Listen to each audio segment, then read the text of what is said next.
Assalamualaikum warahmatullahi wabarakatuh. Salam sejahtera untuk kita semua. Halo rekan-rekan mahasiswa, jumpa lagi bersama saya Zenita Kurnia Putri dalam materi keempat mata kuliah Komunikasi Bisnis Fakultas Hukum Ilmu Sosial dan Ilmu Politik Universitas Terbuka. Pada kesempatan kali ini kita akan mempelajari mengenai bentuk komunikasi bisnis. Bentuk-bentuk komunikasi bisnis terdiri dari komunikasi verbal, komunikasi nonverbal, dan komunikasi visual. Komunikasi verbal adalah komunikasi yang dilakukan dengan menggunakan bahasa, baik berupa bahasa lisan maupun tulisan. Tanpa komunikasi verbal, fungsi-fungsi manajemen tidak dapat dilaksanakan. Misalnya, ketika pimpinan memberikan instruksi kepada karyawan, harus dilakukan dengan menggunakan komunikasi verbal agar tercipta komunikasi yang efektif. Bentuk-bentuk komunikasi verbal terdiri dari komunikasi lisan dan komunikasi tertulis. Komunikasi lisan adalah komunikasi di mana pesan atau pertukaran informasi dengan kata-kata yang diucapkan. Contoh melalui telepon, diskusi, konferensi, seminar, wawancara, dan lain-lain. Sedangkan komunikasi tertulis adalah komunikasi di mana pesan atau pertukaran informasi dengan kata-kata yang ditulis.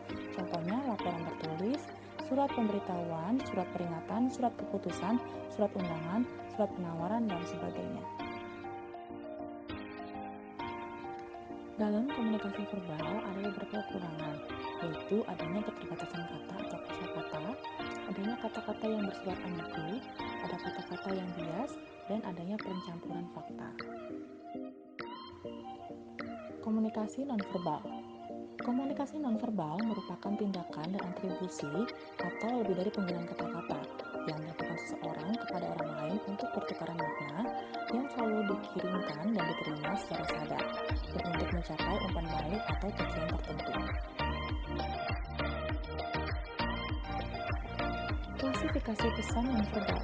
Yang pertama, pesan kinesik, yaitu pesan nonverbal yang ditujukan seorang dengan isyarat tubuh atau gerakan tubuh. Yang kedua, pesan artefaktual, yaitu komunikasi yang berlangsung melalui pakaian dan penataan berbagai artefak. Kemudian, pesan proksemik, yaitu jenis komunikasi nonverbal yang berupa jarak saat komunikasi berlangsung. Dan terakhir, pesan paralinguistik, yaitu aspek nonverbal dari proses bicara. Aspek ini meliputi nada bicara, volume, dan ketinggian nada yang digunakan.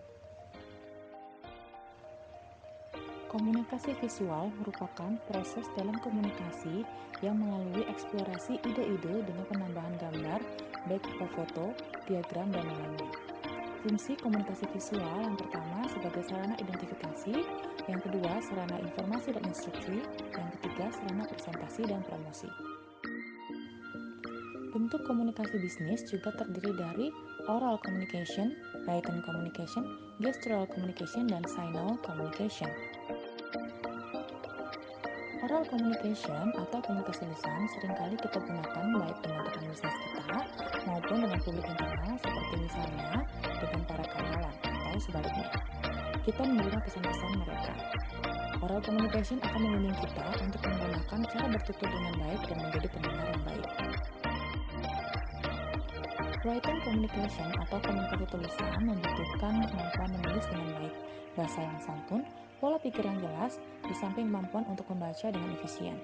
Kelebihan menggunakan written communication antara lain dapat mempersiapkan dengan lebih lama susunan kalimat yang dapat dievaluasi, dapat ditambah gambar, grafik, dan sebagainya.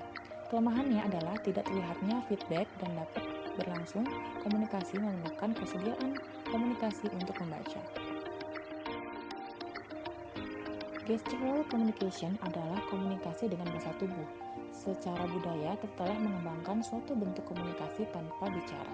Raut wajah atau gerakan kepala misalnya, sudah mempunyai arti tersendiri. Yang terakhir, signal communication.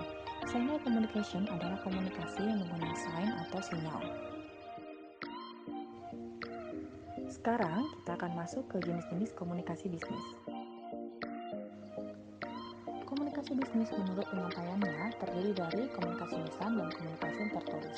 Komunikasi lisan merupakan metode komunikasi yang dilakukan secara langsung tanpa adanya batas dari jarak dapat dilakukan secara bertatap muka. Komunikasi lisan dibedakan menjadi komunikasi verbal dan komunikasi nonverbal. Sedangkan komunikasi tertulis adalah komunikasi yang dilakukan dengan metode tulisan. Umumnya komunikasi ini seperti surat, naskah, belangko, dan sebagainya, yaitu tujuannya untuk menyampaikan pesan atau informasi. Dalam komunikasi bisnis, komunikasi tertulis digunakan ketika mengadakan perjanjian, mengirim surat permintaan, barang, dan sebagainya.